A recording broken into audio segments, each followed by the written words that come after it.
Hello बच्चों, आप सबका स्वागत है मेरे यूट्यूब चैनल केमिस्ट्री में। बेटा आज हम डिस्कस करने जा रहे हैं हैलोजन ग्रुप या 17 ग्रुप एलिमेंट। हैलोजन फैमिली इसमें होती कौन कौन एलिमेंट बेटा? इसमें फ्लोरीन, क्लोरीन, ब्रोमीन, आयोडीन और एस्टाडीन, ये टोटल 5 एलिमेंट्स इस ग्रुप में हैं। और इसका जो वैलेंस इलेक्ट्रॉनिक कॉन्फ़िगरेशन है वो है आपका NH2NP5, यानी इसके वैलेंस शेल में 7 इलेक्ट्रॉन होते हैं। तो आपको चाहे फ्लोरीन की बात हो, चाहे क्लोरीन की बात हो, चाहे ब्रोमीन की बात हो, चाहे आयोडीन की बात हो, चाहे एस्टाडीन की बात हो, वैलेंस शेल में सब में कितने इलेक्ट्रॉन होंगे? 7 इलेक्ट्रॉन होंगे। और सबसे मेन बात क्या है, फ्लोरीन और क्लोरीन आपका एग्जिस्ट करता है गैसेस स्टेट में। किस स्टेट में?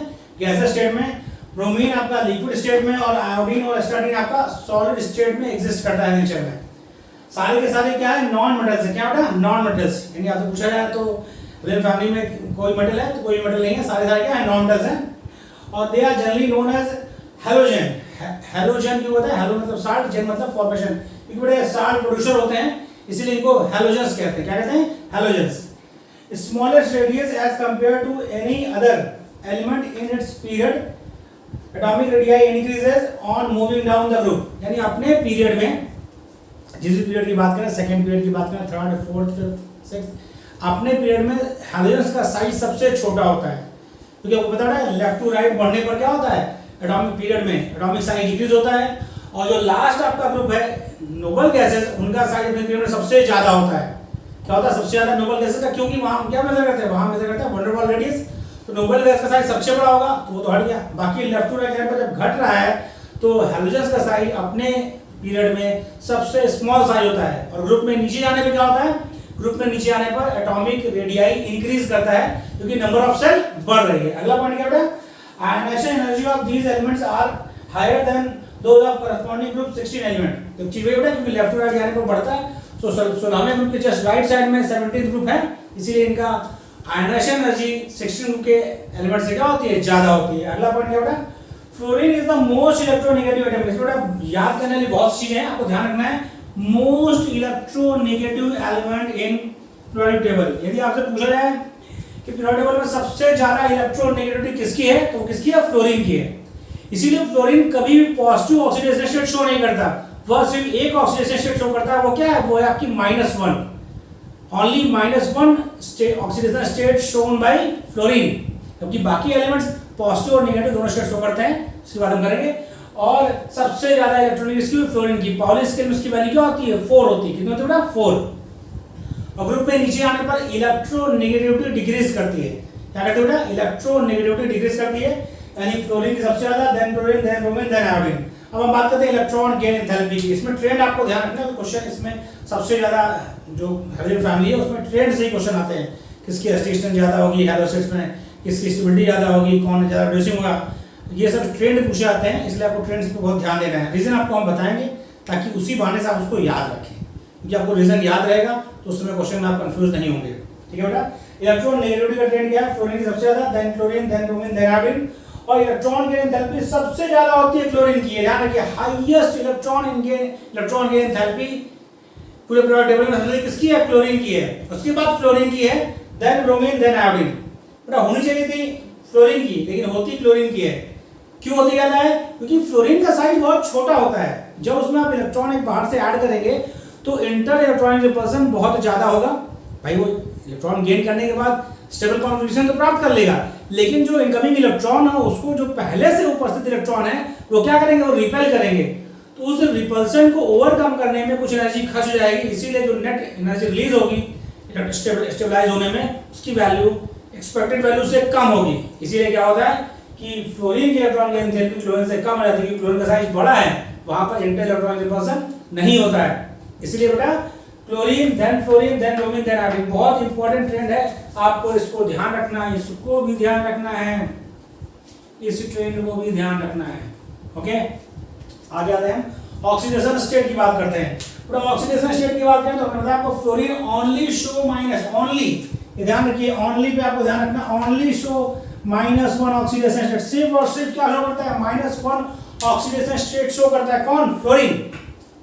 जबकि अदर एलिमेंट्स -1, +1, +3, +5 और +7 स्टेट शो करते हैं। -1, +1, +3, +5 +7 ऑक्सीडेशन स्टेट शो करते हैं। इसके साथ साथ वो +4 और +6 भी शो करते हैं कुछ कंपाउंड्स में, आपको दिखाएंगे। याद रखिए जिसके साथ जब वो ऑक्साइड्स फॉर्म करते हैं, ऑक्सीजन के साथ ऑक्साइड्स बनाते हैं, तो वो +4 और +6 ऑक्सीडेशन स्टेट भी शो करते हैं। अगला पॉइंट है नेचर ऑफ बॉन्डिंग। जो हैलोजन्स होते हैं बेटा, वो कोवेलेंट और आयनिक दोनों तरह के कंपाउंड मतलब बॉन्ड बनाते हैं, कार्य कंपाउंड फॉर्म करते हैं। जब उनका कंपाउंड, जब आपका हैलाइड्स बनेगा विद मोर इलेक्ट्रोपॉजिटिव एलिमेंट के साथ वो हैलाइड बनाएंगे, तो बॉन्ड क्या होगा, तब वो आयनिक बॉन्ड होगा, क्योंकि मोर इलेक्ट्रोपॉजिटिव एलिमेंट जो है वो इलेक्ट्रॉन रिलीज करके कैटायन फॉर्म करेंगे, और वही इलेक्ट्रॉन गेन करके आपका जो हैलोजन है वो क्या एनायन फॉर्म करेगा। तो कैटायन और एनायन के बीच में कौन सा बॉन्ड होता है, आयनिक बॉन्ड होता है। तो हाईली इलेक्ट्रोपॉजिटिव एलिमेंट के साथ ये बनाते हैं आयनिक बॉन्ड, और जो लो इलेक्ट्रोपॉजिटिव एलिमेंट्स है जैसे ट्रांजिशन मेटल्स हैं, उनके साथ ये फॉर्म करते हैं कोवेलेंट कंपाउंड। क्या फॉर्म करते हैं, कोवेलेंट कंपाउंड्स। और नॉन मेटल्स के साथ यह बनाते हैं कोवेलेंट कंपाउंड। यानी यदि बात करें तो हाइलाइट्स आयनिक भी फॉर्म करता है, कोवेलेंट भी फॉर्म करता है।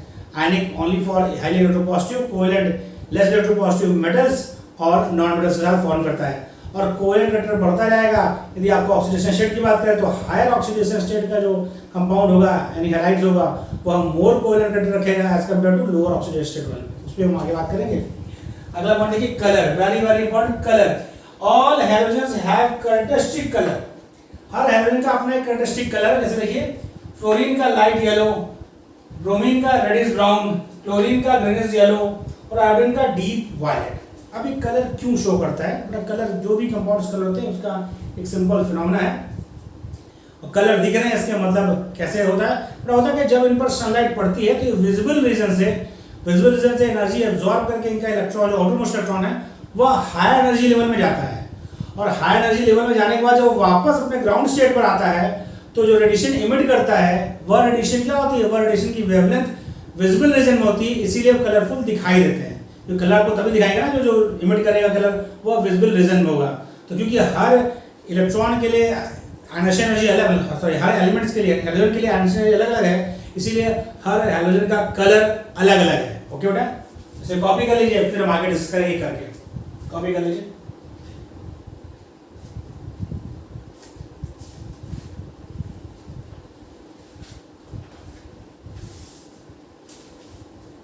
कॉपी कर लिया बेटा आपने, आगे डिस्कस करते हैं।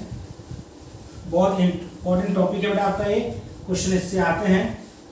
और खास बात क्या है कि इसमें आपको ध्यान बहुत देना है क्योंकि बहुत कंफ्यूजिंग भी है। इसमें क्या लगता कुछ और है ट्रेंड और होता कुछ और, क्योंकि बॉन्डिंग पर तो आपको ध्यान देना होगा। जो भी चीज़ें बताई जा रही है उस पर अच्छे से समझ कर रखिएगा, क्योंकि यदि कॉन्सेप्ट समझ कर रखेंगे तो क्वेश्चन गलत नहीं होगा। हम बात करते हैं बॉन्ड डिसोसिएशन एनर्जी की। हम बात कर रहे हैं बेटा बॉन्ड डिसोसिएशन एनर्जी का क्या ट्रेंड है। तो बॉन्ड डिसोसिएशन एनर्जी बेटा क्या होती है, Cl2 की सबसे ज्यादा, देन Br2, देन F2 और देन I2। बहुत ही इंपॉर्टेंट ट्रेंड, आपको ध्यान रखना है। आपसे कभी भी बॉन्ड डिसोसिएशन एनर्जी का क्वेश्चन पूछा जाता है, आपसे पूछे कि हाइड्रोजन में हाईएस्ट बॉन्ड डिसोसिएशन एनर्जी किसकी है, या कहा बॉन्ड एनर्जी किसकी है। वैसे ही बात, जितना ज्यादा बॉन्ड एनर्जी होगी उतना ही ज्यादा आपको एनर्जी बाहर से देनी पड़ेगी उस बॉन्ड को ब्रेक करने के लिए। तो हाईएस्ट बॉन्ड एनर्जी आपकी है किसकी, क्लोरीन की। और अगर पूछे लोएस्ट बॉन्ड एनर्जी किसकी है, वो है आयोडीन की। अब मुद्दा ये है कि भाई फ्लोरीन की होनी चाहिए हाई बॉन्ड एनर्जी, क्योंकि ग्रुप नीचे आ रहा है तो साइज बढ़ रहा है। लेकिन बेटा होता क्या है कि यहाँ पर हम बात करते हैं तो थोड़ा आपको समझाना चाहेंगे हम। यदि हम फ्लोरीन की बात करें तो फ्लोरीन भाई एग्जिस्ट करता है फ्लोरीन सिंगल बॉन्ड फ्लोरीन में। बेटा इसके पास क्या है, 3 लोन पेयर है, बहुत ध्यान समझिए। और फ्लोरीन का साइज आपको पता है ग्रुप में सबसे छोटा है। जब फ्लोरीन का साइज सबसे छोटा है ग्रुप में, तो फ्लोरीन एक फ्लोरीन दूसरे फ्लोरीन से जुड़ा होगा तो 3 लोन पेयर इसके पास, 3 लोन पेयर इसके पास। तो लोन पेयर रिपल्सन बहुत ज्यादा होता है, क्योंकि लोन पेयर रिपल्सन ज्यादा है तो बॉन्ड एनर्जी क्या होगी, कम होगी। इसीलिए fluorine is highest highly reactive. Hydrogen में सबसे रिएक्टिव फ्लोरीन की होती है। और क्लोरीन की प्रोडक्ट क्यों ज्यादा हो गई, ये क्लोरीन का साइज बड़ा हो जाएगा तो इंटरएटॉमिक रिपल्सन क्या होगा, कम होगा। इसलिए सबसे ज्यादा बॉन्ड एनर्जी क्लोरीन की, देन ब्रोमीन की, देन फ्लोरीन, देन आयोडीन। ये आप ध्यान रखिए, बहुत इंपॉर्टेंट ट्रेंड है, इसको आपको ध्यान रखना है। बॉन्ड डिसोसिएशन एनर्जी क्यों ज्यादा है क्लोरीन की, क्योंकि क्लोरीन का साइज बड़ा है, इसलिए इसमें लोन पेयर रिपल्सन कम है। उसके बाद ब्रोमीन का, देन फ्लोरीन। आयोडीन की क्यों बड़ा? क्योंकि आयोडीन का साइज तो बहुत बड़ा है, आयोडीन का साइज इतना बड़ा है इसलिए उसका बॉन्ड लेंथ ज्यादा है, इसलिए बॉन्ड लेंथ उसकी सबसे कम है। फ्रेंड याद रखिए, सबसे अधिक chlorine, then bromine, then fluorine, then iodine. बहुत बार बार मैं आपको रिपीट इसलिए कर रहा हूं बेटा, इसे आपको ध्यान रखना है, याद रखना है। अगला देखिए, नेक्स्ट आप ट्रेंड आपका बॉन्ड एनर्जी का। हम आपको सबका रीजन बता रहे हैं और आपको उसको ट्रेंड याद रखना है, रीजन भी याद रखना है, ट्रेंड भी याद रखना है। लिखो ऐसे नहीं मेरा फालतू में चीजें ज्यादा ले आएंगी। तो ये आपका है बॉन्ड लेंथ का। बॉन्ड लेंथ का ट्रेंड आपको पता है, इसमें कोई कंफ्यूजन नहीं है कि फ्लोरीन सबसे छोटा, then chlorine, then bromine, then iodine. क्यों ग्रुप में नीचे जा रहे हैं तो क्या हो रहा है, नंबर ऑफ शेल बढ़ रहे हैं और जिससे आपका जो है एरोस का साइज बढ़ रहा है, वैलेंस का साइज बड़ा होगा तो बॉन्ड लेंथ भी क्या होगी, ज्यादा होगी। बॉन्ड लेंथ भी क्या होगी, ज्यादा होगी। अगला जो आपका ट्रेंड है वो आपका है melting point and boiling point. Melting point और बॉइलिंग पॉइंट का ट्रेंड भी यही होता है बेटा, फ्लोरीन का सबसे कम, देन क्लोरीन, देन ब्रोमीन और देन। यहाँ क्या है बेटा आपका, इसका ट्रेंड क्या है, इसका रीजन है as size increases bond length increases। Bond length के बाद साइज बढ़ेगा जब आएगा तो बॉन्ड लेंथ ज्यादा होगा। ये ट्रेंड जो आपका मेल्टिंग पॉइंट बॉइलिंग पॉइंट का वो क्या है, इसमें दिखा रहा है आपको कि फ्लोरीन सबसे कम उसका मेल्टिंग पॉइंट बॉइलिंग पॉइंट होगा, then chlorine, then bromine, then iodine. थोड़ा आपको पता है कि जो आपका हैलोजेंस है वो आपके नॉन पोलर होते हैं, एफ सेम इलेक्ट्रोनेगेटिविटी, तो नॉन पोलर मॉलिक्यूल है। जब नॉन पोलर मॉलिक्यूल है तो एक मॉलिक्यूल दूसरे मॉलिक्यूल से किस बॉन्ड से जुड़ा होगा बेटा, सोचिए वन डेर वाल्स फोर्स से। वन डेर वाल्स में भी कौन सा, डिस्पर्सन फोर्स या लैंडन फोर्स, क्योंकि नॉन पोलर मॉलिक्यूल है, दोनों में कोई पोलैरिटी नहीं है, डिस्पर्सन फोर्स या लैंडन फोर्स जुड़ा होगा। और आपको पता है कि वन डेर वाल्स फोर्स जो होता है is directly proportional to molecular weight of compound. तो जो आपका मॉलिक्यूल है उसके मॉलिक्यूलर वेट पर डिपेंड करेगा। तो ग्रुप में नीचे जाने में क्या, मॉलिक्यूलर वेट बढ़ रहा है। जब मॉलिक्यूलर वेट बढ़ेगा तो इंटरमॉलिक्यूलर फोर्स ऑफ अट्रैक्शन भी बढ़ेगा, और जब इंटरमॉलिक्यूलर फोर्स ऑफ अट्रैक्शन बढ़ेगा तो मेल्टिंग पॉइंट बॉइलिंग पॉइंट क्या होगा, ज्यादा होगा। तो यह ट्रेंड इसलिए है I2।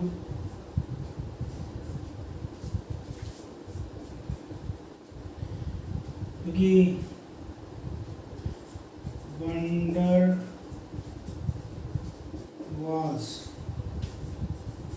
Force of attraction, van der Waals force of attraction कौन सा बेटा लगता है इसमें, लंडन फोर्स, या उसको और भी क्या बोलते हैं, और डिस्पर्शन फोर्स भी कहते हैं। वंडर फोर्स ऑफ अट्रैक्शन और wonder force of dispersion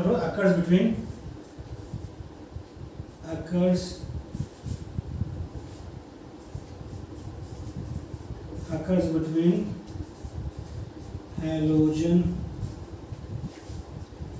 molecules। और ये वंडर वाल्स जो फोर्स है बेटा वो किस पर डिपेंड करता है, force is directly proportional to क्या हो रहा है, होता है मॉलिक्यूलर वेट की। इसके डायरेक्टली होगा मॉलिक्यूलर वेट के, क्योंकि वंडर फोर्स में जो है कौन है, लंडन फोर्स या डिस्पर्सन फोर्स।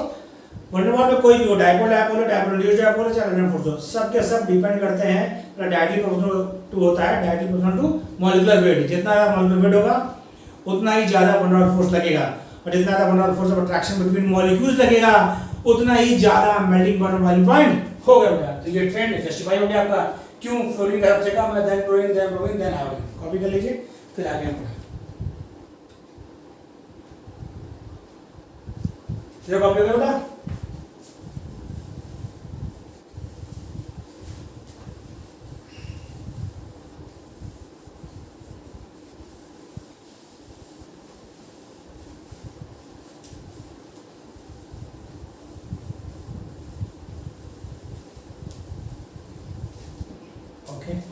हम आगे बात करते हैं दूसरे ट्रेंड की।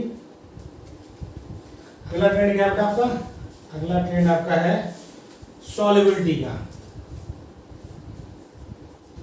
सॉल्युबिलिटी का ट्रेंड है, तो हम पहले बात करें इसका ट्रेंड वही है बेटा F2 solubility F2 Cl2 Br2 और I2, ये आपका है सॉल्युबिलिटी इन वाटर। ये ध्यान रखिए ट्रेंड, वाटर में सॉल्युबिलिटी ग्रुप में नीचे आने पर घट रही है, वाटर में सॉल्युबिलिटी ग्रुप नीचे आने पर घट रही है क्योंकि नीचे आने पे आपका क्या हो रहा है, साइज बढ़ता जाएगा तो अट्रैक्शन फोर्स वैसे बढ़ेगा, लेकिन मॉलिक्यूल से क्या होगा, क्योंकि फ्लोरीन की इलेक्ट्रॉन निकल जाता है, उसको पोलराइज करना एज कम्पेयर टू इजी है, पोलराइज करना एज कम्पेयर टू इजी है क्योंकि वाटर आपका क्या है, पोलर मॉलिक्यूल है और फ्लोरीन आपका होगा नॉन पोलर, क्योंकि बेटा उसकी इलेक्ट्रॉन निकल जाता है, पोलराइज करना इजी है, इसीलिए फ्लोरीन वाटर में ज्यादा सॉल्युबल होगा, then chlorine, then bromine, then iodine. और एक नोट लिखिए जो आपको ध्यान रखना है, नोट में क्या लिखना है बेटा, इन nucleophilic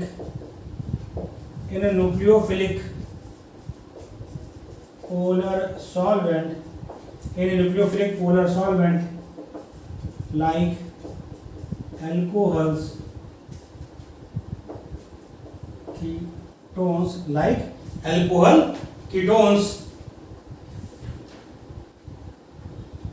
halogen produce brown solution. This color is due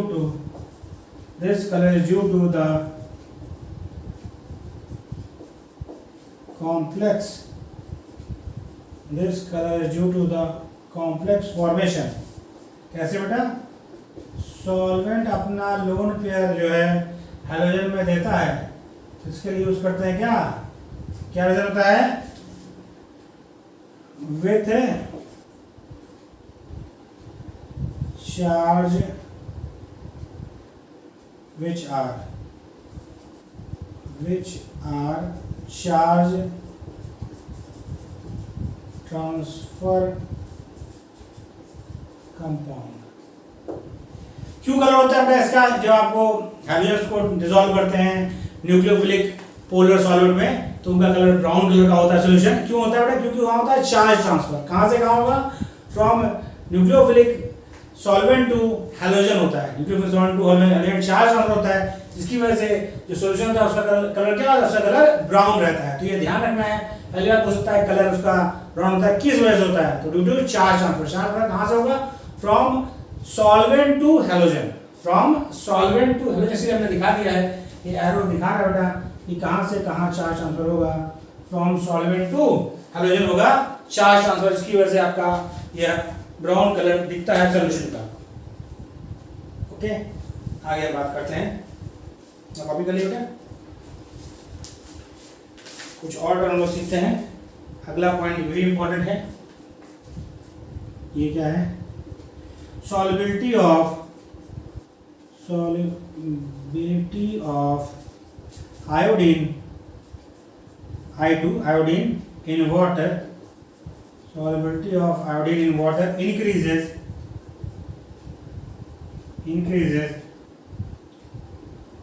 with addition of Ki। बहुत इंपॉर्टेंट, आयोडीन की सॉल्युबिलिटी वाटर में बेटा क्या है, देखा आपका आयोडीन वाटर में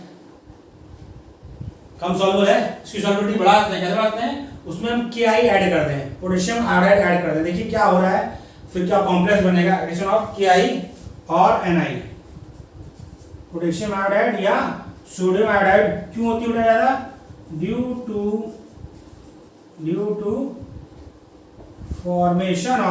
to formation of try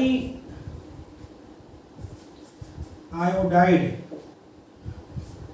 ions I3 minus, due to formation of tri iodide, कौन सा, I3, 3 आयोडाइड है तो 3I होगा, I3 माइनस आयन, सॉल्युबिलिटी बढ़ जाती है आयोडीन की क्योंकि बेटा देखिए ये आपके क्या आयनिक कंपाउंड है, Ki या Na क्या आयनिक कंपाउंड है, तो K प्लस और I माइनस छूटेगा, आपको I माइनस के पास क्या होता है, लोन पेयर है, और आयोडीन के पास वैकेंट ऑर्बिटल होता है, तो क्या करता है, उससे कोऑर्डिनेट बॉन्ड फॉर्म करता है, तो कॉम्प्लेक्स क्या बनाया उसने, कॉम्प्लेक्स को फॉर्म करता है वहां पर I3 माइनस है क्या, I3 माइनस आपका आयनिक हो गया, जब आयन यूज किया तो सॉल्युबिलिटी बढ़ गई, तो वो Ki3 माइनस, पूरा जो कॉम्प्लेक्स क्या कॉम्प्लेक्स होगा Ki3 माइनस वाटर में सॉल्युबल होगा। इसमें अगला जो क्वेश्चन पूछा गया है एक बार, वह क्या है देखिए, रिएक्शन का देखिए, रिएक्शन क्या है बेटा, Ki प्लस I2 होता है Ki3। और इसमें जो पॉइंट ध्यान रखना है वो ये है, यह पॉइंट बहुत ही इंपॉर्टेंट है, क्या है बेटा, सॉल्यूशन कंटेन, एक बार सॉल्यूशन के आयन पूछ लिया है, सॉल्यूशन कंटेन, बहुत ध्यान समझिए, K plus I minus ions. यदि आपसे पूछे सॉल्यूशन में आयंस कौन सा होगा, समझिए उसमें I3 माइनस आयन नहीं होता सॉल्यूशन में, K प्लस होगा, I माइनस, ये दो आयंस होंगे, एंड फ्री I2 मॉलिक्यूल। बहुत ही इंपॉर्टेंट पॉइंट है ये, आपको ध्यान रखना है। कभी भी गलती से वहां से K प्लस I3 माइनस टिक मत कर दीजिएगा। यदि क्वेश्चन यह है कि सॉल्यूशन में कौन कौन सी स्पीशीज हैं, तो K प्लस आयन है, I माइनस आयन है और I2 फ्री मॉलिक्यूल है उसके अंदर। तो ध्यान रखिए बेटा, ये आपका रिएक्शन है, इसको कॉपी कर लीजिए। जो कॉपी हो गया बेटा आपका। अब हम बात करेंगे अगला पॉइंट इसका, ऑक्सीडाइजिंग पावर की। किसकी बात करेंगे हम, ऑक्सीडाइजिंग पावर की बात करेंगे। हाइड्रोजन में किसकी ज़्यादा होगी, किसकी कम होगी, और ये क्वेश्चन ध्यान रखने योग्य है। ट्रेंड सारे के सारे बहुत इंपॉर्टेंट हैं।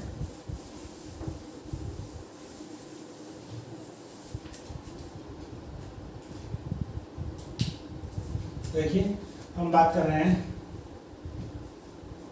ऑक्सीडाइजिंग पावर, ऑक्सीडाइजिंग पावर की बात हो रही है। देखिए all halogens behave as, all halogen behave as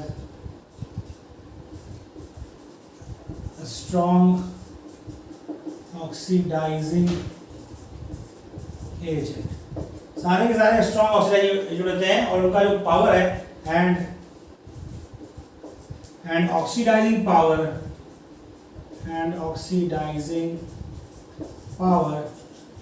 decreases down the group,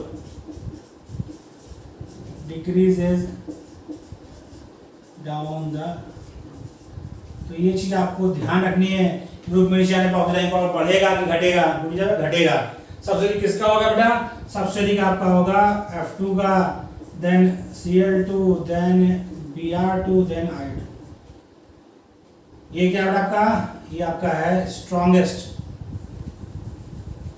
ये आपका क्या बेटा, स्ट्रॉन्गेस्ट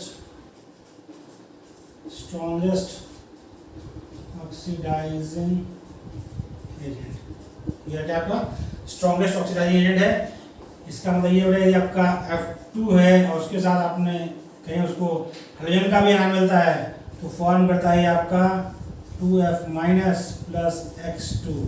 यहाँ पर X आपका क्या हो सकता है, X पर जो आपका Cl हो सकता है, Br हो सकता है, I हो सकता है। तो ये अपने जो बाकी मेंबर्स हैं उनको क्या करता है बेटा, उनको प्रोड्यूस कर देता है, उनसे क्या इलेक्ट्रॉन उनसे ले लेता है, खुद ऑक्सीडाइज हो जाता है। F2 कितना नंबर हो गया, इलेक्ट्रॉन लेके ऑक्सीडाइज हो गया। और अगला इसमें पॉइंट देखिए, नेक्स्ट क्या है, heat of hydration. Heat of hydration का क्या ट्रेंड है, हीट ऑफ हाइड्रेशन का ट्रेंड है F माइनस का सबसे ज़्यादा, then Cl minus, then Br minus, then I minus. क्यों होता है बेटा, as size decreases, as size decreases, charge density increases, hence heat of hydration अब समझिए क्या कह रहा है। ऑक्सीडाइजिंग पावर का ट्रेंड आपको ध्यान रखना है कि ग्रुप में नीचे ऑक्सीडाइजिंग पावर घटेगा, फ्लोरीन सबसे ज्यादा ऑक्सीडाइजिंग पावर रखता है। फिर हमने देखा बेटा हीट ऑफ हाइड्रेशन का ट्रेंड क्या है कि F- का हीट ऑफ हाइड्रेशन ज्यादा then Cl- then Br- then I-। ऐसा इसलिए होता है, हीट ऑफ हाइड्रेशन का मतलब जब वाटर सॉल्यूशन में रहेगा तो कितना हीट रिलीज करेगा वाटर, एक्वा सॉल्यूशन, हाइड्रेशन मतलब वाटर का सॉल्यूशन होगा, तो कौन आयन आपका ज्यादा एनर्जी रिलीज करेगा। कहा है इसका आयन वाटर का जो बॉन्ड होगा वो स्ट्रॉन्ग होगा। तो सीधी बात है, F- किसने बताया गया कि जितना छोटा साइज होगा भाई सब पर यूनिनेगेटिव है, F-, Cl-, Br-, I-, uninegative anion सभी हैं। साइज जितना छोटा होगा उतनी ज्यादा नेगेटिव चार्ज डेंसिटी होगी, जितनी ज्यादा नेगेटिव चार्ज डेंसिटी होगी उतना ज्यादा वाटर मॉलिक्यूल उससे क्या करेंगे, उससे पास आएंगे, हाइड्रोजन साइड से आएंगे, क्योंकि हाइड्रोजन का पार्शियल पॉजिटिव है, वाटर में ऑक्सीजन पार्शियल नेगेटिव है, तो पॉजिटिव पोल उसकी तरफ आएगा, यानी हाइड्रोजन का पोल उसकी तरफ आएगा। तो जब नेगेटिव चार्ज डेंसिटी ज्यादा होगी तो ज्यादा वाटर मॉलिक्यूल उसको अट्रैक्ट करेंगे, जब ज्यादा वाटर मॉलिक्यूल उसको अट्रैक्ट करेंगे तो हीट ऑफ हाइड्रेशन क्या होगा, ज्यादा होगा। साइज छोटा होगा तो चार्ज डेंसिटी ज्यादा होगी, तो हीट ऑफ हाइड्रेशन ज्यादा होगा, क्योंकि F- का साइज तो छोटा है तो हीट ऑफ हाइड्रेशन सबसे ज्यादा, देन उससे कम एंड सबसे कम। इधर बड़ा कॉपी हो गया आपका, उतार लिया। इधर हम बात करते हैं, इस साइड हो गया। चलिए अगला फिर इससे करते हैं हम। अब हम बात करते हैं केमिकल रिएक्टिविटी की। केमिकल रिएक्टिविटी की तो हेलोजन हाईली रिएक्टिव होते हैं और ग्रुप में नीचे आने पर केमिकल रिएक्टिविटी क्या होती है, घटती है। नहीं बात करें तो फ्लोरीन इज हाईली रिएक्टिव, बहुत विगरस रिएक्शन देता है। फ्लोरीन क्लोरीन दोनों को इसलिए रिएक्शन हमेशा कंट्रोल्ड वे में कराई जाती है, इसलिए आपको लैब्स में रिएक्शन कराने से पहले बहुत से प्रिकॉशन लिए जाते हैं। BSc की लैब में इसका प्रैक्टिकल नहीं कराते हैं तो बहुत प्रिकॉशंस लेते हैं। अब देखते हैं हम लोग chemical reactivity.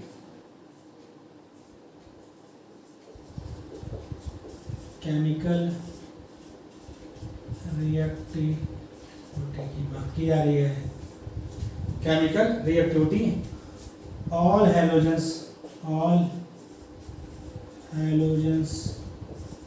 Are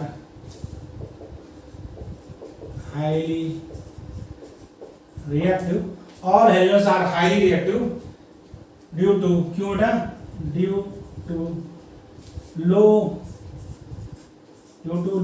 bond dissociation energy। और अगला पॉइंट क्या बेटा, chemical reactivity decreases on moving down the, क्या कह रहा था कि सारे हाइड्रोजन हाईली रिएक्टिव होते हैं क्योंकि इनकी बॉन्ड डिसोसिएशन एनर्जी कम होती है। रीजन वही है बेटा, क्योंकि तीन लोन पे है तो लोन पे बहुत ज्यादा होता है, इसीलिए इनकी बॉन्ड सिंगल बॉन्ड होता है, बॉन्ड डिसोसिएशन एनर्जी कम होती है, इसीलिए इनकी रिएक्टिविटी बहुत ज्यादा होती है। अब यदि हम सारे हाइड्रोजन में रिएक्टिविटी ऑर्डर की बात करें तो ग्रुप में नीचे जाने पर क्या होता है, इनकी केमिकल रिएक्टिविटी कम होती है। यानी बात करें तो fluorine is most reactive, then chlorine, then bromine और देन हाइड्रोजन। ये आपका केमिकल रिएक्टिविटी का ऑर्डर है हाइड्रोजन के लिए। ओके बेटा, अब हम इसमें बात करते हैं कि क्या डिस्कस करेंगे। हम बात कर रहे हैं formation of halides, formation of halides बनाने की बात हम कर रहे हैं। तो क्या होता है हैलाइड, इसमें क्या होता है, halogens combines with all metals, all elements, सही बात है, all elements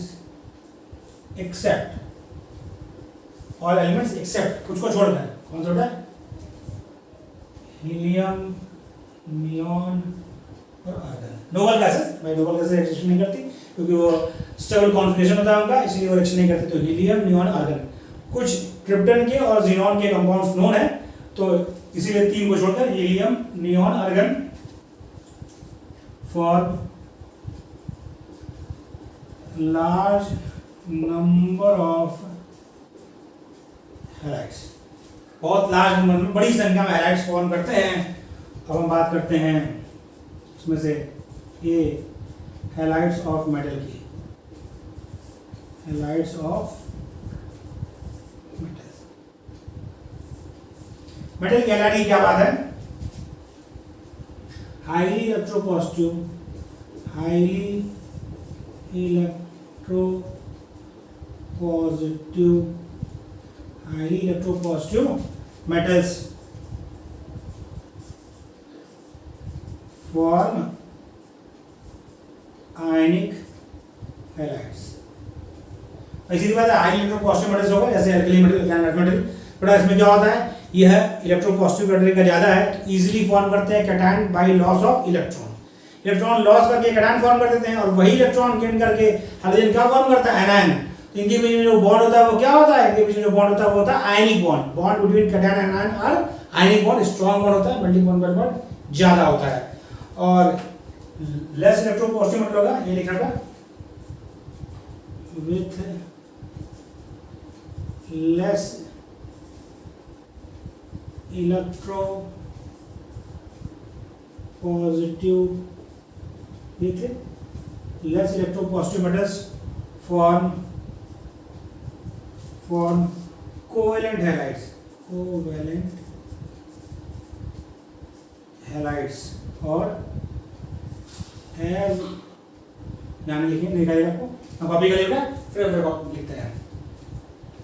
नॉन मेटल मतलब कि जो लेस इलेक्ट्रोपॉजिटिव होंगे उनके साथ बनाएगा आपका कोवेलेंट हैलाइड, मोर इलेक्ट्रोपॉजिटिव के साथ आयनिक हैलाइड। फिर इधर कॉपी हो गया।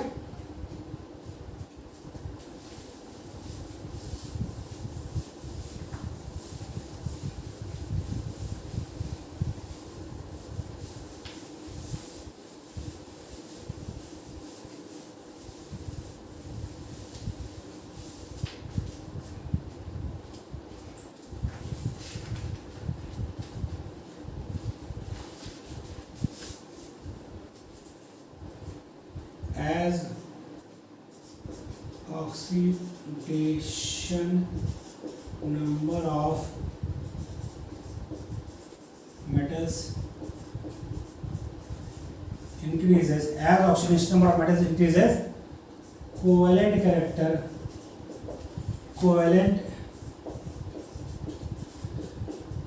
characters increases। जैसे देखिए आपका यदि हम SnCl4 और SnCl2 में बात करें तो SnCl4 is more covalent then SnCl2, या हम SbCl5 और SbCl3 में बात करें तो SbCl5 is more covalent then SbCl3, या फिर PbCl4 और PbCl2 की बात करें तो PbCl4 is more covalent than PbCl2। बेटा क्या है, ये है कोवैलेंट कैरेक्टर की बात की है। अब हम बात करें इसके आयनिक कैरेक्टर। जनरली यदि हम बात करें कॉमन बात में, आयनिक character, melting point, boiling point of halides की बात की, मेटल हैलाइड्स की। बेटा आपका जो मेटल फ्लोराइड होगा उसका मेल्टिंग पॉइंट और बॉइलिंग पॉइंट ज़्यादा होगा, उसमें आयनिक कैरेक्टर क्या होगा, ज़्यादा होगा। जो इसके आयनिक कैरेक्टर और मेल्टिंग पॉइंट बॉइलिंग पॉइंट की बात करें तो ionic compounds have more melting and boiling point as compare to covalent compound. क्योंकि आयनिक बॉन्ड स्ट्रांग होता है तो इंटरमॉलिक्यूलर फोर्स स्ट्रांग होगा, क्योंकि आयनिक बॉन्ड में इलेक्ट्रोस्टैटिक फोर्स लगता है बिटवीन आयंस, और जो कोवेलेंट कंपाउंड्स होंगे उनमें कौन सा लगेगा, उनमें लगता है वैन डेर वाल्स फोर्स लगेगा। Van der Waals force weakest force है, तो इसीलिए आपका आयनिक कैरेक्टर जितना ज़्यादा होगा, मेल्टिंग पॉइंट बॉइलिंग पॉइंट उतना ही ज़्यादा होगा। और फ्लोराइड जो होगा उसका आयनिक कैरेक्टर सबसे ज़्यादा, तो मेल्टिंग पॉइंट बॉइलिंग पॉइंट सबसे ज़्यादा। Fluoride, then chloride, then bromide और देन ओके। आगे देखिए नेक्स्ट पॉइंट है आपका ट्रांजिशन मेटल्स की बात करें। ट्रांजिशन मेटल हैलाइड्स की यदि बात की जाए तो यहाँ पर जो ट्रेंड होता है मेल्टिंग पॉइंट और बॉइलिंग पॉइंट का, बेटा यहाँ पे क्या है, कोई आयनिक कैरेक्टर की बात की गई है, लेकिन ट्रांजिशन मेटल में आपको ध्यान रखना है कि वहाँ का ट्रेंड क्या होता है। वहाँ का ट्रेंड जो होता है वो होता है metal iodide, then metal bromide, then metal chloride, then metal fluoride. यहाँ इसलिए बात हुई बेटा क्योंकि आपको अभी पीछे लिखवाया मैंने कि ट्रांजिशन मेटल्स के जो आपके हैलाइड होते हैं वो क्या होते हैं, वो कोवेलेंट कंपाउंड होते हैं। क्या होते हैं बेटा, कोवेलेंट कंपाउंड होते हैं। और कोवेलेंट कंपाउंड होगा तो उसमें कौन सा इंटरमोलिकुलर फोर्स लगेगा, वंडर वाल फोर्स लगेगा। और वंडर वाल फोर्स किस पर डिपेंड करता है, van der Waals force of attraction is directly proportional to molecular weight. और जो आयोडो आपका होगा, आयोडीन कंपाउंड होगा, उसका मॉलिक्यूलर वेट ज्यादा होगा as compare to bromide, as compare to chloride, as compare to bromide. जैसे मॉलिक्यूलर वेट बढ़ता जाएगा वैसे से इंटरमोलिकुलर फोर्स ऑफ अट्रैक्शन यानी van der Waals force of attraction बढ़ता जाएगा और उसका मेल्टिंग पॉइंट इंक्रीज होता जाएगा। तो इसलिए आयोडाइड सबसे ज्यादा मॉलिक्यूलर वेट, इसलिए wonder Waals force of attraction सबसे स्ट्रांग, तो मेल्टिंग पॉइंट सबसे ज्यादा। देन आपको ध्यान रखना बेटा पूछा किसके लिए, यानी कि ये ट्रांजिशन मेटल के लिए है और ये उसके अलावा बाकी जो आपके अलग मेटल उनके लिए है। तो आपको ट्रेन में चीज ध्यान रखनी, क्वेश्चन पूछा क्या रखा है, ठीक। ओके, अब हम बात करें, ये अगला ट्रेंड देखिए, क्वेश्चन है solubility of silver halides in water. बेटा इसका सिर्फ सॉल्युबिलिटी की बात करें तो AgF सॉल्युबल होता है, बाकी तो जितने भी हैं वो सब क्या करते हैं, वो सब प्रेसिपिटेट फॉर्म करते हैं। क्या फॉर्म करते हैं, प्रेसिपिटेट, AgI। ये होता है सॉल्युबल, ये सब क्या बनाते हैं बेटा, ये सब बनाते हैं प्रेसिपिटेट। क्या बनाते हैं, ये क्या होता है, AgI आपका होता है वाइट, ये होता है येलो कलर का। ओके, तो सॉल्युबिलिटी की बात करें तो सिर्फ सिल्वर फ्लोराइड होता है वाटर सॉल्युबल, भाई chloride bromide iodide water soluble नहीं होता, ये प्रेसिपिटेट फॉर्म करते हैं वाटर में। क्या होता है, क्या प्रेसिपिटेट होता है। अगला देखिए बेटा, नेक्स्ट सब बेटा हो गया आपका, कॉपी हो गया इधर का। अब हम बात करते हैं हैलाइड्स ऑफ नॉन मेटल्स की। हैलाइड्स ऑफ नॉन मेटल की बात करेंगे, उसमें भी सबसे इंपॉर्टेंट जो हम डिस्कस करेंगे वो आपका होगा क्या, हाइड्रोजन हैलाइड। उस पर हम आएंगे, पहले कॉमन बात कर लें हैलाइड्स ऑफ नॉन मेटल की। हैलाइड्स ऑफ नॉन मेटल हम बात कर रहे हैं halides of non metals. Halides of non metals की बात हम कर रहे हैं।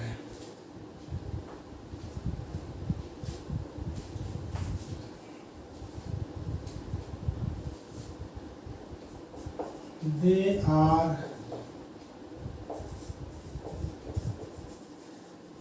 generally covalent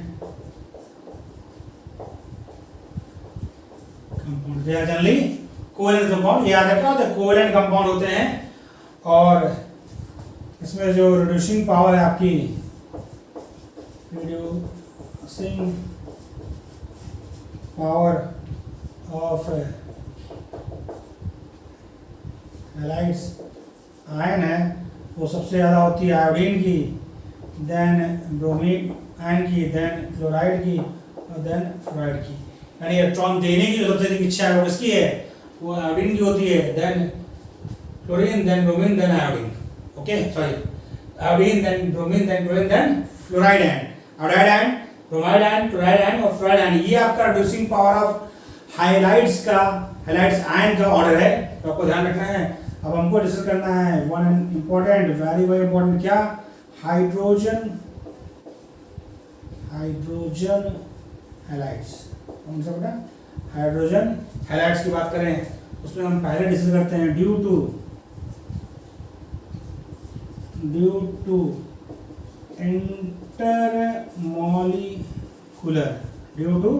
intermolecular hydrogen bond. आपको पता है HF क्या होता है, HF में हाइड्रोजन जुड़ा है आपका फ्लोरीन से, इसके मतलब उसके पास हाइड्रोजन बॉन्ड बनाने की कैपेबिलिटी है, वो हाइड्रोजन बॉन्ड फॉर्म करता है किसी दूसरे HF मॉलिक्यूल से। तो जो हाइड्रोजन फ्लोराइड है वो आपका एग्जिस्ट करता है किस स्टेट में, लिक्विड स्टेट में। उसके अलावा बाकी HCl, HBr, HI क्या होते हैं, गैसेस स्टेट में रहते हैं। आपसे पूछे कि कौन किस स्टेट में रहता है, तो हाइड्रोजन फ्लोराइड लिक्विड स्टेट में, बाकी दूसरे हाइड्रोजन हैलाइड्स वो गैसेस में। क्यों एग्जिस्ट करता है हाइड्रोजन फ्लोराइड लिक्विड स्टेट में? क्योंकि हाइड्रोजन फ्लोराइड के मॉलिक्यूल्स आपस में इंटरमॉलिक्यूलर हाइड्रोजन बॉन्ड से जुड़े होते हैं, इसकी ये स्ट्रॉन्ग बॉन्ड है, इसकी वजह से क्या होगा वो लिक्विड स्टेट में रहते हैं। ओके, तो due to intermolecular hydrogen bond, due to intermolecular hydrogen bond between HF molecules, HF exists in liquid state। Hydrogen fluoride किसमें एग्जिस्ट करता है? लिक्विड स्टेट में एग्जिस्ट करता है, while other halides are gases। कि बाकी हैलाइड्स जो है वो हाइड्रोजन बॉन्ड फॉर्म नहीं कर सकते, इसीलिए वो गैसेस स्टेट में एग्जिस्ट करते हैं, जबकि हाइड्रोजन फ्लोराइड के मॉलिक्यूल्स आपस में इंटरमॉलिक्यूलर हाइड्रोजन बॉन्ड से जुड़े होते हैं, इसीलिए वो हाइड्रोजन फ्लोराइड किस स्टेट में मिलता है? वह लिक्विड स्टेट में मिलता है। ओके बेटा, कॉपी कर लीजिए, फिर हम बात करें अगला पॉइंट। नेक्स्ट में बात करें हम लोग, इधर कॉपी हो गया। अब देखिए आपको बताएगा कि कौन किस स्टेट में एग्जिस्ट करेगा। अब हम उसके मेल्टिंग पॉइंट, बॉइलिंग पॉइंट और बाकी कैरेक्टरिस्टिक की बात करेंगे, एसिडिक कैरेक्टर, बेसिक इन सब की बात की जाएगी। और उस पर आपको ध्यान रखना है किस रीजन से कौन ज़्यादा प्रॉपर्टी शो कर रहा है, इस पर भी ध्यान रखिए। हम बात कर रहे हैं अब boiling point. Boiling point order देखिए बेटा, सबसे ज़्यादा बॉइलिंग पॉइंट HF का, देन HI, देन HBr और देन HCl। बहुत ध्यान समझिएगा बेटा, हम बॉइलिंग पॉइंट की बात की, इसका मतलब ये एग्जिस्ट कर रहे हैं लिक्विड स्टेट में। इनको कन्वर्ट किया, कैसे कन्वर्ट किया वो हमारा क्वेश्चन नहीं है, पहले ये ध्यान रखिए। वरना आप सोच रहे सर अभी तो आप बोलेंगे कि हाइड्रोजन फ्लोराइड के अलावा बाकी सब गैसेस स्टेट में होते हैं, तो उनकी हम बॉइलिंग पॉइंट कैसे बात कर रहे हैं? जब भी बात बॉइलिंग पॉइंट की हो, इसके मतलब वह लिक्विड स्टेट में है, यह मानकर हम क्वेश्चन करते हैं, यह मानकर हम कॉन्सेप्ट लगाते हैं। ओके, तो ट्रेंड ये है कि HF का बॉइलिंग पॉइंट सबसे ज़्यादा है, उससे उसके बाद HI का, देन HBr, देन HCl। थोड़ा यहाँ पर जो रीजन है वो क्या है? यहाँ लग रहा है आपका इंटर मॉलिक्यूलर हाइड्रोजन बॉन्ड लग रहा है भाई HF के मॉलिक्यूल में। इसके साथ साथ दूसरा भी लग रहा है, कौन सा? Van der Waals force of attraction. दो फोर्स काम कर रहे हैं इसमें, और हाइड्रोजन बॉन्ड तो बहुत स्ट्रॉन्ग फोर्स है कंपेयर टू वंडर वाल। और वंडर वाल में कौन सा यहाँ पर है? डाइपोल। कौन सा बेटा? डाइपोल, क्योंकि पोलर मॉलिक्यूल है। और इसके अलावा यहाँ पर जो फैक्टर वर्क कर रहा है वो आपका क्या है? सिर्फ और सिर्फ कौन सा फोर्स लग रहा है? लग रहा है आपका van der Waals force of attraction लग रहा है यहाँ पर, between HI molecule, between HBr molecule, between HCl molecule। और wonder Waals force of attraction लग रहा है, और जो कि डायरेक्टली प्रोपोर्शनल किसकी होता है? Molecular weight of molecular species. थोड़ा क्योंकि जो आपका इधर बचे यहाँ मॉर्निंग लग गई, वो सबसे ज्यादा हो गया। बाकी आपका क्या होता है? ये होना चाहिए था यहाँ पर, क्योंकि लेकिन क्योंकि इसके पास एक एडिशनल फोर्स है इंटरमॉलिक्यूलर बॉन्डिंग, इसलिए वो क्या आ गया? टॉप पर आ गया। उसके बाद चाहिए देन HBr, HCl। और क्योंकि वंडर वाल फोर्स डिपेंड करता है सिर्फ किस पर? Directly proportional to molecular weight. जब मॉलिक्यूलर वेट के डायरेक्टली प्रोपोर्शनल होता है तो जितना ज़्यादा मॉलिक्यूलर वेट होगा उतना ज़्यादा बॉइलिंग पॉइंट होगा। इसीलिए हाइड्रोजन फ्लोराइड जिसमें इंटरमॉलिक्यूलर हाइड्रोजन बॉन्डिंग लग रही थी, उसके बाद HI, then HBr, then HCl। Okay, अगला नेक्स्ट ट्रेंड देखिए, हम बात करें यदि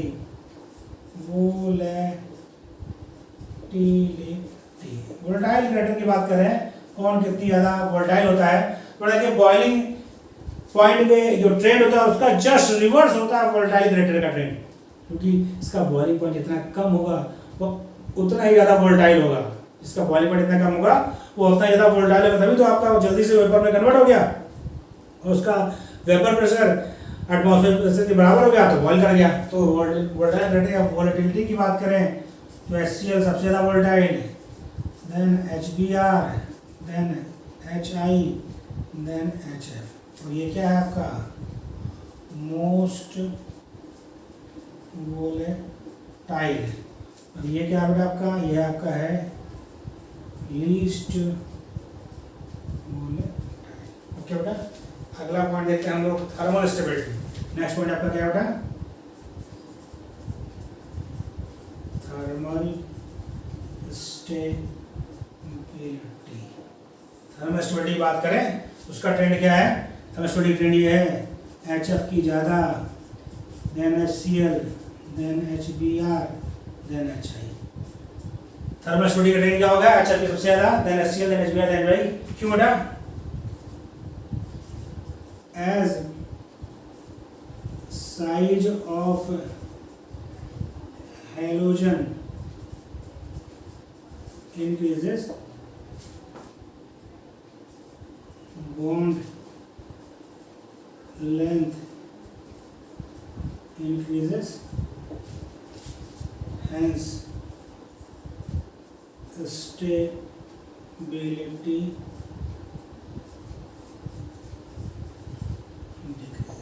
भाई देखिए हाइड्रोजन तो कॉमन है, जब ग्रुप में नीचे आएंगे तो क्या होगा, हाइड्रोजन का साइज बढ़ेगा। जब हाइड्रोजन का साइज बढ़ेगा तो बॉन्ड लेंथ ज्यादा होगी, बॉन्ड लेंथ ज्यादा होगी तो बॉन्ड ब्रेक करना इजीियर होगा। इसलिए सबसे ज्यादा स्टेबिलिटी HF की, then HCl then HBr then HI।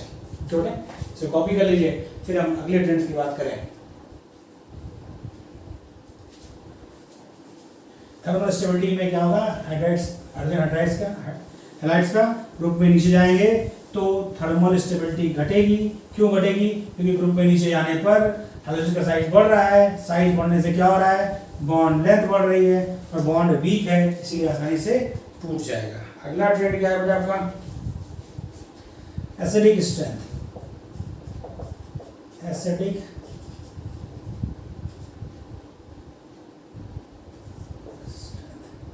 आपको पता है ये hydrogen chloride, hydrogen fluoride, hydrogen iodide, ये सब क्या है, एसिड्स के होते हैं, H+ देते हैं, हाइड्रोजन एसिड है सब। तो अब एसिडिक स्ट्रेंथ का ट्रेंड क्या होगा, तो बात वही हो रही है, थर्मल स्टेबिलिटी का ट्रेंड है, यहाँ भी वही बात है, बॉन्ड लेंथ जितनी ज़्यादा होगी बॉन्ड उतना वीक होगा, उतनी आसानी से वो H+ देगा। तो यदि इसकी बात करें तो सबसे ज़्यादा एसिडिक होगा HI, then HBr, then HCl, then HF। ये ध्यान रखिए, यदि हाइड्रोजन हैलाइड्स की बात करें तो hydrogen iodide is most acidic और hydrogen fluoride is least acidic. ये क्या बेटा आपका है, ये आपका है मोस्ट एसिडिक और ये आपका क्या है, लीस्ट एसिडिक। ये इसी तरह चीज समझेंगे, उसके बिहाइंड केमिस्ट्री और उसके बिहाइंड रीजन हम यदि ध्यान रखेंगे तो ट्रेंड हमारा अपने आप याद हो जाएगा, वहां में कंफ्यूजन भी नहीं होगा एग्जाम में और हम भूलेंगे भी नहीं। अगला बेटा देखिए, इसमें एक आध क्वेश्चन भी याद और पूछ लेता है, क्या strength of conjugate base. Strength of conjugate base, conjugate base की स्ट्रेंथ का क्या ऑर्डर है, कॉन्जुगेट बेस की स्ट्रेंथ का क्या ऑर्डर है, तो देखिए इसका ऑर्डर होता है आपका I- Br- Cl- और F-, क्योंकि आपका कॉन्सेप्ट याद है, stronger the acid weaker the conjugate base, क्योंकि HI सबसे स्ट्रॉन्ग एसिड है यहाँ पर, इसीलिए I- सबसे वीक बेस होगा। तो क्या रीजन है इसका, stronger the acid weaker it's conjugate base. बहुत ही इंपॉर्टेंट कॉन्सेप्ट है, इसी पर आपको रेस्ट्रिक्शन सिखाई जाती है, वरना आपको सिखाएंगे फिजिकल केमिस्ट्री में। जितना स्ट्रॉन्ग एसिड होगा उसका कॉन्जुगेट बेस उतना ही वीक होगा, या इसको हम रिवर्स कर दें, जितना स्ट्रॉन्ग कॉन्जुगेट बेस होगा उतना ही वीक उसका कॉन्जुगेट एसिड है। जितना स्ट्रॉन्ग वीक बेस उतना स्ट्रॉन्ग कॉन्जुगेट एसिड, और जितना स्ट्रॉन्ग कॉन्जुगेट एसिड मतलब एसिड उसका उतना ही वीक कॉन्जुगेट बेस। रिवर्स होता है बेटा, वाइसी वर्सा टर्म यूज करते हैं, stronger the acid weaker the conjugate base, weaker the acid stronger the conjugate base. Copy कर लीजिए इसको बेटा। फिर अगला हम बात करते हैं रिड्यूसिंग पावर की। नेक्स्ट ट्रेंड हमारा क्या है, रिड्यूसिंग पावर। प्रोड्यूसिंग पावर का ट्रेंड भी बड़ा वही होगा तो थर्मल स्टेबिलिटी का है रिवर्स होगा। क्यों? क्योंकि ग्रुप में नीचे आने पे क्या हो रहा है, HI बॉन्ड आपका वीक है, HI बॉन्ड आपका वीक है तो इसका मतलब आपका H आसानी से कहाँ देगा, कौन देगा, HI देगा। ग्रुप में नीचे आएंगे बॉन्ड लेंथ बढ़ती जाएगी तो हाइड्रोजन देने की टेंडेंसी बढ़ती जाएगी। प्रोड्यूसिंग पावर क्या होता है, जो H हाइड्रोजन प्रोवाइड करे, जो हाइड्रोजन प्रोवाइड करता है वो रिड्यूसिंग एजेंट कहलाता है, या जो इलेक्ट्रॉन दे वो रिड्यूसिंग एजेंट कहलाता है। तो यहाँ हम बात कर रहे हैं हाइड्रोजन देने की, तो ग्रुप में नीचे आएंगे तो हाइड्रोजन और हाइड्रोजन का जो बीच का जो बॉन्ड लेंथ है वो इंक्रीज होता जाएगा ग्रुप में नीचे आने पर, और जितना ज़्यादा बॉन्ड लेंथ होगा बॉन्ड उतना ही वीक होगा। जब बॉन्ड वीक होगा तो हाइड्रोजन देना ईजियर होगा।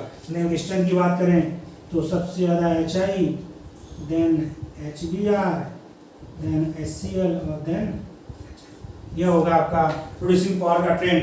किसका होगा, प्रोड्यूसिंग पावर का ट्रेंड। अगला देखिए नेक्स्ट डाईपोल मोमेंट। डाईपोल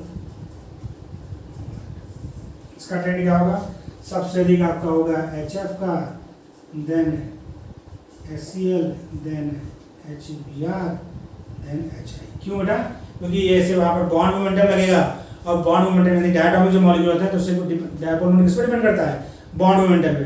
क्योंकि यहाँ पर एक से ज़्यादा बॉन्ड तो है नहीं कि हम उसका वेक्टर सम लेंगे, बॉन्ड मोमेंटम का एक ही बॉन्ड है, हाइड्रोजन और हाइड्रोजन के बीच में बॉन्ड है, तो यह डिपेंड करेगा डायरेक्टली प्रोपोर्शनल किससे होगा, इलेक्ट्रोनेगेटिविटी डिफरेंस की, किसके होगा प्रोपोर्शनल, इलेक्ट्रोनेगेटिविटी डिफरेंस के। और देखिए हाइड्रोजन और फ्लोरीन में इलेक्ट्रोनेगेटिविटी डिफरेंस सबसे ज़्यादा है, क्योंकि फ्लोरीन की इलेक्ट्रोनेगेटिविटी सबसे ज़्यादा है। ग्रुप में नीचे आएंगे इलेक्ट्रोनेगेटिविटी घटेगी, तो इसके साथ साथ इलेक्ट्रोनेगेटिव डिफरेंस बिटवीन हाइड्रोजन और हाइड्रोजन भी घटेगा। तो इलेक्ट्रोनेगेटिव डिफरेंस घटा तो आपका डायपोल मोमेंट भी डिक्रीज किया। तो ये लिखा होगा as electronegativity difference as electronegativity difference increases, dipole moment जैसे जैसे इलेक्ट्रोनेगेटिविटी डिफरेंस बढ़ेगा डायपोल मोमेंट भी क्या होगा, इंक्रीज होता जाएगा। कॉपी कर लीजिए। फिर हम आगे बात करें, आगे हम डिस्कस करेंगे अब ऑक्साइड्स। कॉपी हम बात करेंगे हाइड्रोजन्स के ऑक्साइड की। किसकी बात करें बेटा, हाइड्रोजन्स के ऑक्साइड की बात करेंगे, ऑक्साइड्स ऑफ हाइड्रोजन डिस्कस करेंगे। आपको ट्रेंड्स सारे याद रखने हैं, जितने ट्रेंड्स आपको बताए जा रहे हैं उसके पीछे क्या रीजन है वो भी बताया जा रहा है, उसको भी आप ध्यान रखिए। उसका तरीका ये बेटा, आप वीडियो यदि 1 से 2 बार कम से कम 2 टाइम्स देखना होगा। यदि 2 टाइम्स आप देखेंगे तो चीज़ आपको समझ आ जाएगी, और आप अपना एक वीडियो से ही शॉर्ट नोट्स बना लीजिए जिससे आपको ट्रेंड्स याद रहें। उसको बार बार रिवाइज करिए ताकि चीज़ें भूलें ना। प्रॉपर रिवीजन बहुत जरूरी है, पढ़ने के साथ साथ प्रॉपर रिवीजन बहुत जरूरी है, क्योंकि रिवीजन नहीं करेंगे चीज़ें भूल जाएंगे। अब हम बात करते हैं ऑक्साइड्स की। ऑक्साइड्स की बात करते हैं बेटा, तो समझिए फ्लोरीन फॉर्म, फ्लोरीन क्या फॉर्म करता है बेटा, किस तरह ऑक्साइड OF2 और O2F2, ठीक। और क्लोरीन क्या बनाता है, chlorine form Cl2O, ClO2, Cl2O6 और Cl2O7। थोड़ा ध्यान दिए थोड़ा। यदि हम ऑक्सीडेशन स्टेट की बात करें हाइड्रोजन की, तो यहाँ पर हाइड्रोजन का ऑक्सीडेशन स्टेट इस जगह पर होगा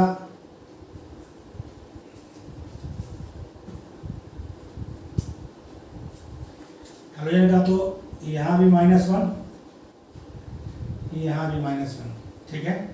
और क्लोरीन का यहाँ पे कितना होगा बेटा, इस जगह पे, इस जगह पे होगा +1, इस जगह पे होगा +4, इस जगह पे होगा +6, यहाँ पर +7, ओके, ठीक है। तो +4 +6 भी वो क्लोरीन शो कर रहा है, कब, जब वो कंपाउंड फॉर्म कर रहा है ऑक्सीजन के साथ। अगला देखिए बेटा, ब्रोमीन का,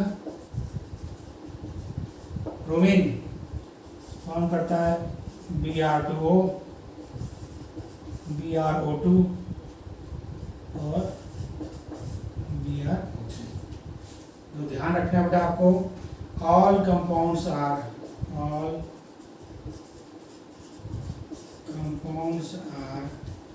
कोवेलेंट, कोई कंफ्यूजन नहीं किसी भी तरह का। पालिए सारे के सारे जो ऑक्साइड्स हैं वो क्या है बेटा एलिमेंट के, वो कोवेलेंट होते हैं। अगला पॉइंट बेटा ध्यान में आपको रखना है, all oxides of halogens are powerful oxidising. सारे के सारे क्या होते हैं बेटा, सारे क्या होते हैं, कोवेलेंट नेचर होते हैं, और सारे के सारे जो आपके ऑक्साइड्स हैं एलिमेंट के वह पावरफुल ऑक्सीडाइजिंग एजेंट होते हैं। क्या होते हैं, पावरफुल ऑक्सीडाइजिंग एजेंट होते हैं। अगला पॉइंट ध्यान रखिए बेटा, ऑक्सीडाइजिंग पावर का क्या होगा, oxidising power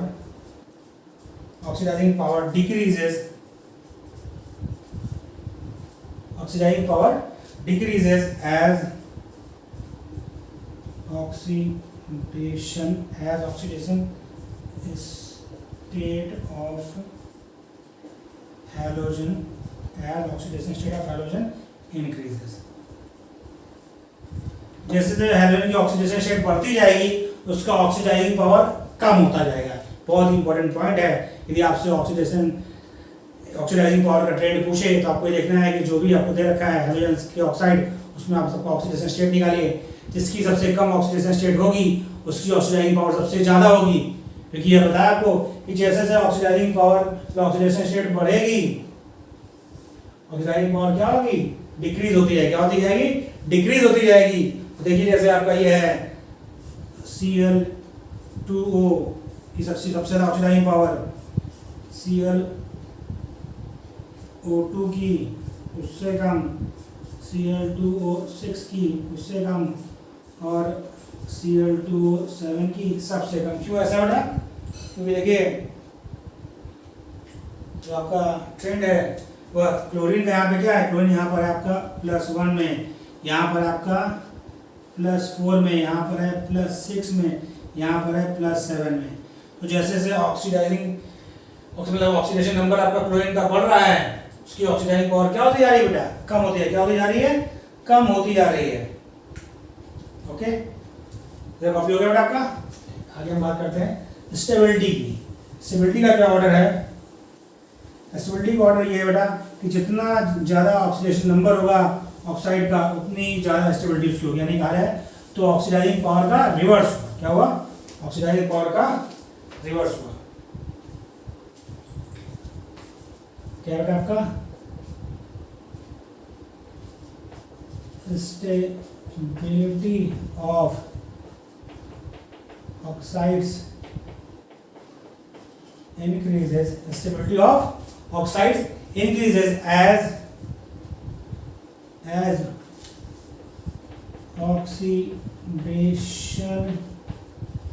oxidation state of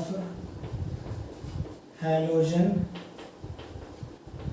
increases। मतलब ऑक्सीडाइजिंग पावर का जस्ट रिवर्स।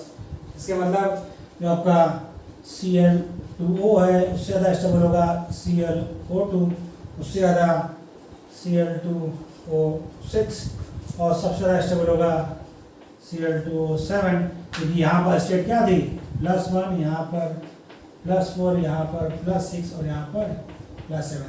तो जितनी ज़्यादा ऑक्सीडेशन नंबर होगा हेलोजन का उतनी ज़्यादा उसकी स्टेबिलिटी होगी, और जितना कम ऑक्सीडेशन नंबर होगा उतनी ज़्यादा उसकी ऑक्सीडाइजिंग पावर होगी। बेटा देखिए नेक्स्ट पॉइंट देखिए, ये नोट है, नोट पे ध्यान रखना है इसको, इसलिए मैं नोट किया ताकि को ध्यान रहे।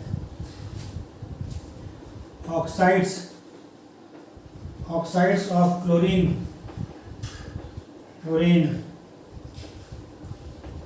Bromine and iodine are acidic and their acidic character and their acidic character increases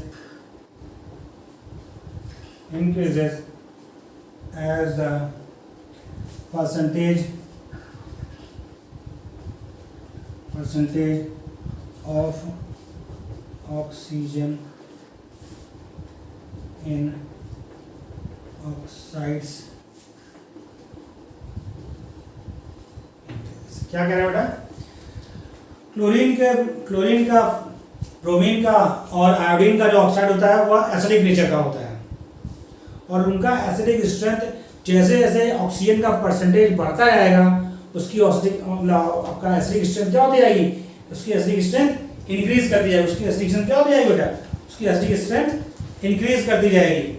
इसका मतलब ये बात करें तो जो आपका स्टेबिलिटी है सेम ऑर्डर उसका क्या होगा, एसिडिक स्ट्रेंथ का भी होगा। यानी जो Cl2O है वह सबसे कम एसिडिक ClO2, उससे ज़्यादा Cl2O6, उससे ज़्यादा और Cl2O7 सबसे ज़्यादा। देखिए कैसे भाई, यहाँ पे क्या था, एक क्लोरीन को हाफ ऑक्सीजन मिल रहा है, परसेंटेज कम हो रहा है 50% वो एक क्लोरीन बाई Cl2O है, तो ऑक्सीजन तो एक क्लोरीन को आधे मिला, हाफ मिला।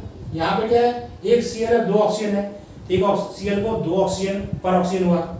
जैसे कहा बेटा 2 Cl में 6 है तो एक को 3 मिला, यहाँ पे 2 Cl पर 7 ऑक्सीजन 3.5 मिला, तो परसेंटेज ऑफ ऑक्सीजन क्या हो रहा है, इधर से इधर जाने पर बढ़ रहा है, इधर से इधर क्या हो रहा है,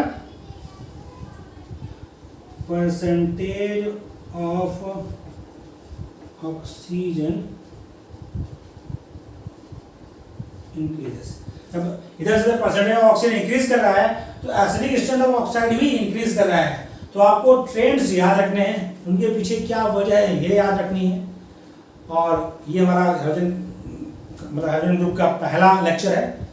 आपको हमारा वीडियो कैसा लगा मेरा कमेंट बॉक्स में मैसेज करें। यदि अभी तक आपने हमारे चैनल को लाइक या सब्सक्राइब नहीं किया है तो लाइक और सब्सक्राइब करें, चैनल अपने फ्रेंड्स को इस चैनल के बारे में बताएं ताकि वो भी इसका लाभ उठा सकें।